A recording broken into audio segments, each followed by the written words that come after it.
He was fired for lacking imagination. He went bankrupt at 22. Someone stole his first successful character right out from under him.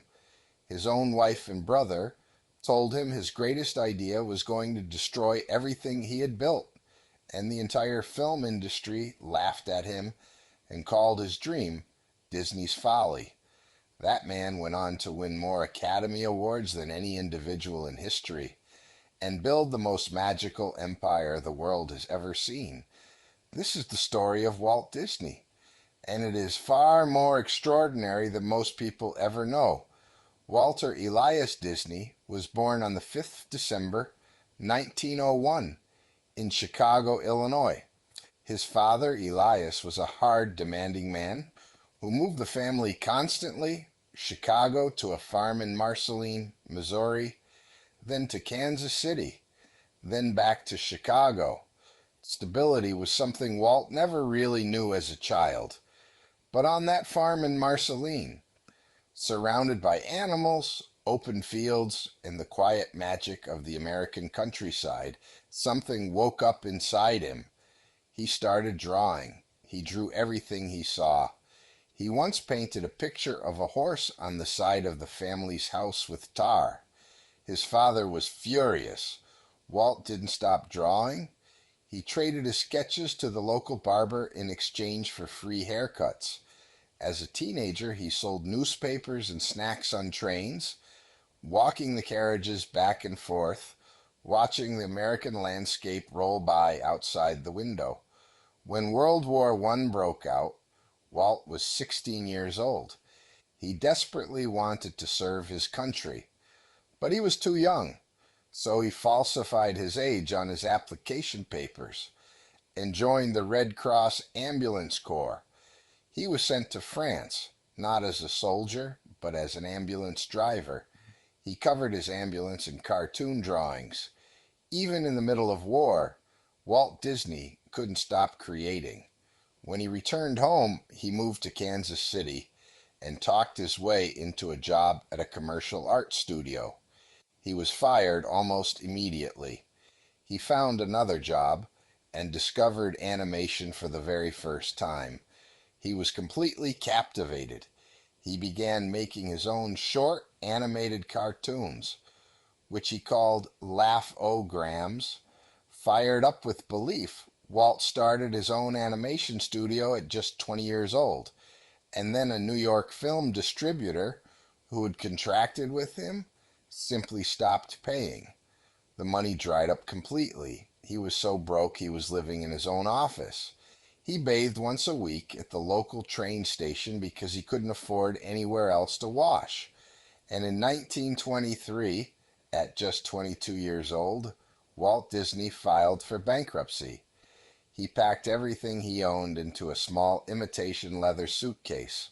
One shirt, two pairs of socks, two pairs of undershorts, and his drawing materials. He arrived in Hollywood with $40 in his pocket. His plan had changed.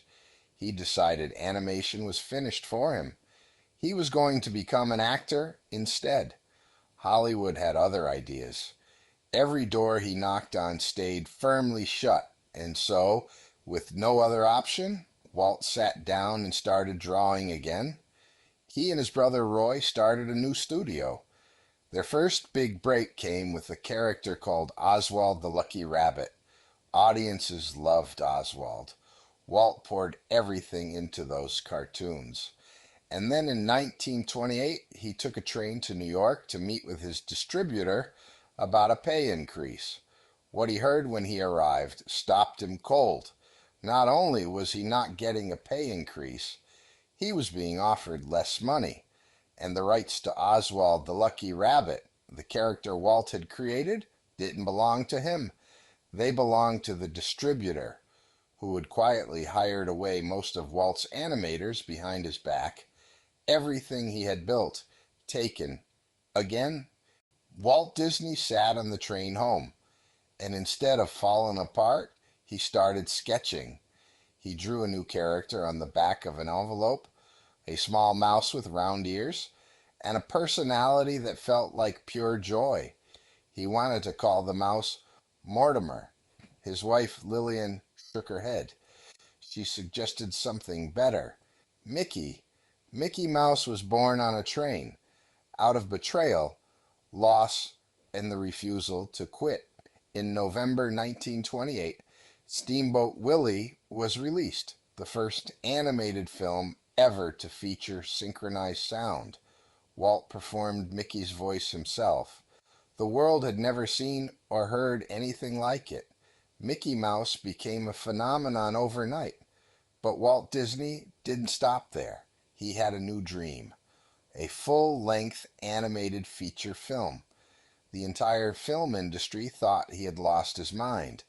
They called the project Disney's Folly, certain it would bankrupt him for the second time. His brother Roy begged him to reconsider. His own wife tried to talk him out of it. The budget spiraled wildly out of control. At one point, Walt had to screen an unfinished rough cut of the film to his bank manager just to secure enough money to finish it. The film was Snow White and the Seven Dwarfs. It was released on the 21st of December, 1937. It earned $8 million. The Hollywood establishment that had laughed at him sat in stunned silence. At the Academy Awards, Walt received one full-sized Oscar and 7 miniature ones, one for each dwarf. He went on to win 22 Academy Awards in his lifetime, more than any individual in history, and still he didn't stop. He dreamed of something bigger, a place where families could come together, where the impossible felt real. He called it Disneyland. Every bank he approached turned him down. His own brother thought the idea was too risky. But Walt Disney had spent his entire life being told his ideas were too big, too risky, too foolish. He had been fired for lacking imagination. He had gone bankrupt. He had been robbed of his greatest creation. He had been laughed at by the entire film industry. Every single time the world said no, he built something greater than what they had rejected. Disneyland opened on the 17th of July, 1955, in Anaheim, California. Today, the Walt Disney Company is worth over $200 billion, and somewhere, in every corner of the world, a child is watching a Disney film, holding a Mickey Mouse, or standing wide-eyed in front of a castle. That began as a sketch on the back of an envelope on a train by a man who had just lost everything. Again, so what does the story of Walt Disney mean for you? It means that being told you lack imagination by the wrong people is completely meaningless. It means that bankruptcy is not the end of your story. It means that the thing taken from you might be the very thing that forces you to create something greater. Walt Disney was fired, bankrupt, robbed, laughed at. Every single time he sat down and drew something new. He didn't wait for the world to believe in him. He built the world he believed in. And then he invited everyone inside. Mickey Mouse was born from betrayal. Snow White was born from doubt. Disneyland was born from rejection. Everything Walt Disney ever built began with someone telling him it couldn't be done.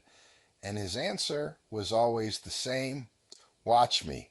If this story inspired you today, share it with someone who needs to hear it. And if you want more stories of extraordinary people who refuse to quit, subscribe to Luminary Rising, because we have so many more to tell. Until next time, keep believing, keep creating, and never stop drawing.